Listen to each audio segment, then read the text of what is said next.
Welcome everyone to Already Cancelled. I am Peter, that is Tara, and we are going to talk about The Twilight Zone, Season 3, Episode 2. It's called The Arrival.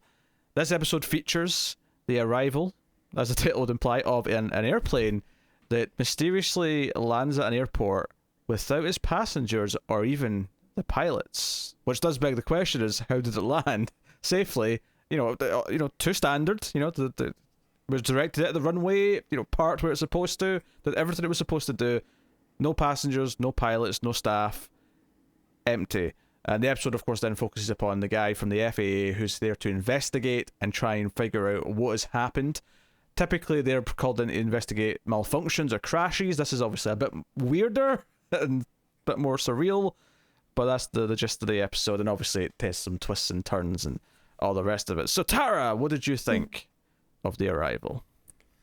I actually really, really liked this one for about 80% of it. And then I thought the ending was I didn't really care about the ending. Okay, that's interesting. I don't think I feel as strongly, in the sense that I think I also really like most of it. And then the ending, the answer to the mystery is a little bit, okay. Like it's very underwhelming to me. Yeah, I think it's because it sets up this mystery, which is really cool. The premise of the episode is rock solid as ideas go, and it sort of takes this turn, even in the first half, where it kind of starts to suggest like maybe the path they're going with the plot, and I was kind of like, okay, this is not where I was expected to be going, but I still kind of like the idea, and it progresses till the end, and I think this idea that there's so many episodes of the Twilight Zone that end up just being the character is imagining something because of something in their past, or because they're scared of something, or because of this. So the fact that this episode kind of just wound up being that was a little bit disappointing, because it felt like the stock Twilight Zone answer to the mystery.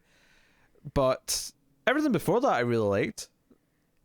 Me too. I actually really liked the direction, like right from the beginning too, like the when it pans over to Rod Serling and he's doing his intro. I really like his intro, and then it like pans back to the character that we follow, and while he's still doing the narration, and I don't know, like there's a lot of cool choices I thought in the direction. Actually, I thought, which made it stand out. I thought Serling's intro as well felt, and maybe it's because the last episode his intro was a little bit rough, but I genuinely felt like it was a really well worded and interesting tease for what the episode was, because he talked about how it was a mystery and how it because obviously it's kind of jumping ahead in the timeline because the investigator's already there, because then the story starts before that. But it kind of talks about, okay, so this is going to be a mystery that this guy's going to have to investigate, and you're going to have to try and put the pieces together yourself. This is a pastime, this is a distraction in the Twilight Zone or something to that effect. And I thought, you know what, that encouraging us to try and figure this out along with him is a very interesting tactic. This is a puzzle that you have 90% of the pieces for. Like, oh, okay, I'm into this. Yeah, so I think that's why the ending's a little bit lackluster, because ultimately it was like, well, none of the pieces of the puzzle mattered to what the ending was. Right. the ending's just this extra thing. Like, so it's not like a bad ending. It's just like, I don't know, it was just a little underwhelming, because I guess I was hoping for something a bit more supernatural, but it just ends up being what you said. Like, he's just a little bit nutty because of something that has been bothering him for a long time. Yeah, and I will say this though, given what the episode actually is, by the time we get to the answers, there is a couple of cheats that I feel. So the fact that this is all just in his head, essentially, right? This is all in this FAA's investigator's head. The fact that we start with a scene of the two guys, like the runway guy, and then I think the engineer, like finding the plane and going in and discovering there's no luggage, there's no passengers. Why is there a scene of them on their own discovering this if it's all in his head? It's the dream problem, right? Yeah. It's because one of the things that I always look for whenever there's going to be a twist there, all this is in the main character's head, or maybe this character's not real. It's but, well, we only ever see this character, or we only ever see certain things when this main character's there for it to be their perception, for it to be their point of view. So I hate when they break that rule. It always bugs me because it just feels like it's cheating. It's Total Yeah. Recall, right? It's like what? Well, it's Total Recall if you believe that it's all not real. I should specify. Right. Which I think it's funny that you're the one bringing that up. Yes. Well, that was that. Yeah, but that because my argument in that movie is that because there's scenes where Arnold isn't there, it can't be that. But that's a debate for another. We've done a whole 90-minute episode reviewing that. Yeah, Go check out our review. It's quite fun. Yeah, it's Total Recall and the Atomic Cinema Experiment. Go look at that one. So that's kind of there. And one of the things that he suggests as well. So all these scenes at the start, he comes in, everyone at the airport's like, what's going on? We can't figure this out. And they start theorizing, and we get this idea that they've been spending hours just that day trying to figure out, and like, what if they had parachutes? And it's like, yeah, but well, who landed in the plane? Like, where did the pilots go? Like, they still landed. And they're asking, like, you know, like, did you see, when we were directing the plane in, did you see the pilot? Could you see him in the window? And he's like, well, no, I mean, no, I don't really look at the pilot. I'm paying attention to the lanes and where, you know, what I'm supposed to be doing, and I'm not looking at the pilot. And they get the guy who dispatched the plane from the other airport is like, hey, so did you see the pilots? He's like, yeah, I saw them sign the you know, the manifest and whatever, and yada yada yada.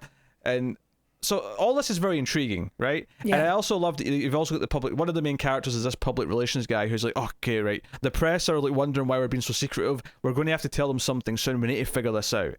And that was fascinating. And then they start adding on these little layers, like Right. Like nobody's called. None of the relatives have called. It's been like 6 hours, and none of the relatives have called and asked where their, you know, whoever is. There was like a really good part also where, you know, he realizes that he saw blue seats, but somebody else saw brown seats, and someone else saw red seats, and then they read off the number of the airplane, and everybody's reading off a different number. And that's like, this is really interesting. Like, I'm totally into this. Yeah, that's kind of where it takes the turns when the seat color thing comes up, because that's where it starts to go down this path where he has a theory. Yeah. Even before the theory, though, it does tease this idea that when he sees the names of the pilots, he has, well, this sound familiar. He starts to sort of, he's looking at the roster of all the people the passengers that should be there, and he's like, I know these names already. Yeah. So it sets up that there's something going on, and I was thinking, oh, maybe they're going to do a thing where this plane took off years ago and it's just arrived now or something. Yeah. Or, you know, some sort of twist like that. Yeah, some like they did that with the Flight 33 episode. Yeah. So, if anything, Joe would be really cool. Wouldn't it be cool if this was like a sequel to that episode and it turned out to be that plane? They tied in. Yeah. I had the exact same thought the second you had it. Yeah. Well, it's a good idea. So, we, you know, great minds, all that. And the trivia said that this episode was supposed to come out in season 2, so it may not even been filmed after. I mean, maybe a later Twilight Zone will do this, but I do think there's something amazing about the idea of having an episode in an anthology that turns out the twist is that it's actually a sequel to another episode, but you didn't know that until the ending. That's a wonderful idea that I think, and I hope that it's been done. And no one tell me. I don't want to know. I want to be surprised. So you want to know if we get Flight 33 back? Well, not that specific one, but I mean, that's a possibility. I'm not expecting. I mean, they sort of did that with the finale of season 2 of the new Twilight Zone. Did they? Because they brought back the. Oh, okay. Oh, yeah, I suppose. Okay, but that wasn't really a twist. That was more like a cute look. It's those alien characters. Okay. Yeah. It wasn't like, oh my god, this ties back into this earlier. The Kamenites. Kamenar. Kamenites. No. Aye, those ones. Kamenites. So the theory he has, because he's looking up at this, the numbers in the plane, the seats being different colours to each person, and they're all disagreeing with it, and he comes up with this idea of hypnosis, right? We've all somehow been hypnotized, and maybe this plane's not even really here. And like, but no, but it's here, I can touch it. And I'm like, okay, this is a weird take to go down. Which, by the way, this was the other thing that I thought was a little bit of a cheat. I'm like, why are they all seeing different like numbers and colours if none of this is even real? Because we find that all these people aren't even real. They're all part of Annie's mind. So why are they seeing different things? Yeah, it's a really cool mystery, and then but it doesn't really lead to anything. My justification for it is that the whole point of the fantasy that he's having, that he doesn't realise is a fantasy, is that it's a mystery that he can actually solve. And he actually, in a way, does, in the sense that the mystery he presents himself with, of this mysterious plane that seems unsolvable, he has this answer of hypnosis, and then he proves that it's true, and that takes away the other people who also were fake. So It's not really hypnosis, is it? Like, it's just him going into, like... True. Okay, true. I mean, it isn't really, but I suppose what he does prove is that the plane's not real. He proves just an that illusion. part. Yeah. Because it's actually quite a tense sequence. It's a really fun idea where he's like, look, I'm going to prove it. And this is actually a bit of a ballsy thing to do when, okay, maybe you think this is possible, but are you really willing to test it by putting your hand in the propeller? I don't know. I know. I kind of just shouted out to the TV, like, is there no other way to prove this? Why not throw a brick at the propeller or something? You know, something that isn't your hand. Yeah. Just a thought. But just as his hand's going there, the plane disappears, and they're all standing there stunned. But then the other guys disappear one by one, and I thought, oh, this is interesting. They're also not like, what's going on? But then he sort of wanders up to the office, and like two of the guys are there, and they're like, hey, what are you doing here? And he's like, oh, I know you. You're from the FAA, right? Like, and it's as if they've not met him in a while. You know, he's maybe met him once in the past, and it's been a passing thing. And he's like, yeah, and he's freaking out. He's like, why, you know, did this plane not arrive here? Were we not just outside? And they're just confused. And then when he starts talking about the details of the plane, eventually he, like, you know, he's just like rolling into madness. Yeah, but the guy who works at the airfield is like, oh yeah, I remember that flight. That was like the one thing you could never solve. That was like 18 years ago. The one plane that we ever lost was one that you investigated, and it just disappeared over the ocean. And that's basically it. It's basically just, oh, he's just obsessed, and you know, because that was his one thing at the start of the episode when he appeared, is that he's never not been able to solve a case. So I think the worst part of the episode is the twist, because the twist just kind of feels like, none of the pieces really mattered all that much. Yeah. Outside of him recognizing the names, that was the one thing that was, you know, important for the ending, I suppose. But yeah, that's true. But all the details of the plane coming in and no one being on it and stuff. I mean, see if it had been real though. Let's take away the hypnosis thing. Let's say that this was the one case he never solved, and then this plane arrived with no passengers on it. That'd have been a cool mystery. It'd be like, oh wait, Definitely. It arrived all these years later and there's no one on it. That'd have been cool. And that probably would have driven him to madness, and it would have made sense. But yeah. So yeah, I don't know. I guess I don't buy it. Like, why would you be so tormented that he just didn't find an answer for this flight? Like, there's nothing really personal involved other than his pride. But would that really drive someone to madness? There's no real trigger, because it doesn't sound like, because the way the other guys talk about him at the end when it's the real people, it sounds like he's still a functioning, you know, guy at the FAA. It doesn't sound like he's been like, you know, he's not been working for 20 years, like, because he's been obsessed with this one case. It sounds like he has been a functioning investigator all this time. So why all of a sudden there's not really anything that's there to trigger it as to why he's suddenly going off the deep end thinking about this one case that he couldn't solve? Yeah, I don't know. It feels a little lazy in the writing. Sorry, Rod. Oh. You know I love you, but the ending just doesn't really match up with the first part of the mystery for me. Yeah. No, the mystery is really good. It's 2/3 of the episode I actually was really into. I was loving the mystery. I was liking the obsession over what the details were, and even just the suggestions of like, oh, maybe the pilot hid in the bathroom and then just snuck out when I was like making the call to say something weird was going on. Like, just, you know, I could have done a whole episode just 12 Angry Men style of them in a room debating like what could have happened. I would have happily taken that episode. Sure. So yeah, so could have been better. But I mean, I said though, I do think it's not a bad episode, and it's better than the episodes that I would say are weak. I think this is a strong enough concept that I think it's entertaining. It's just that the answer at the end is just a bit underwhelming. Yeah, I agree.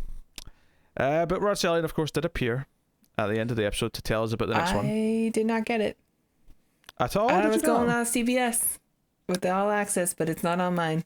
Well, it's not all access if there's parts that are not there. I know. The lies. It's what partial am I even access. Paying for? CBS partial access. Sign up now for $9.99. I mean, I understand that they want to cut out the smoking ads, although I don't really see the big deal about that. But yeah, but why would you cut off the? And here's Mr. Serling.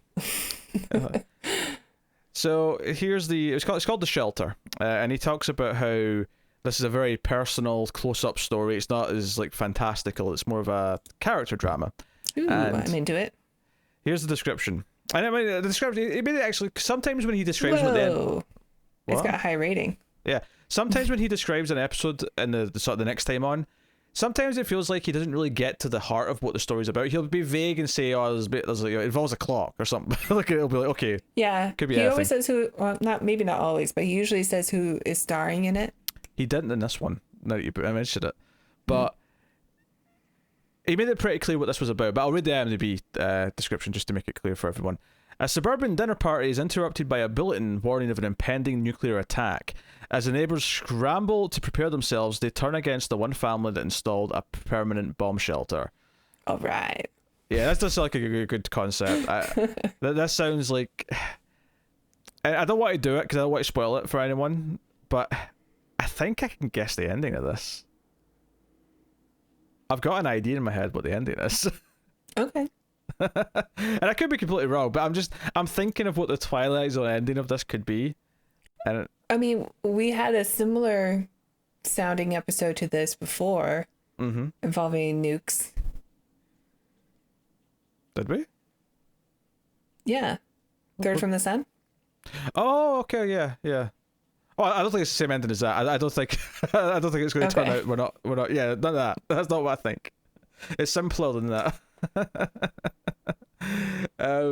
Okay, so should I just say, okay, I'll give my guess here, right? So for anyone who doesn't want to hear my guess in case it is the answer, I think that the neighbors are going to kill, or at least maybe not the whole family, but kill someone who has the bomb shelter so they can get access to it, and then it's going to turn out to be a false alarm and there's no bomb. That's my guess. The mompers. The monsters are due in the suburban dinner party shelter. Hey, this could still be Maple Street. You don't know it's not.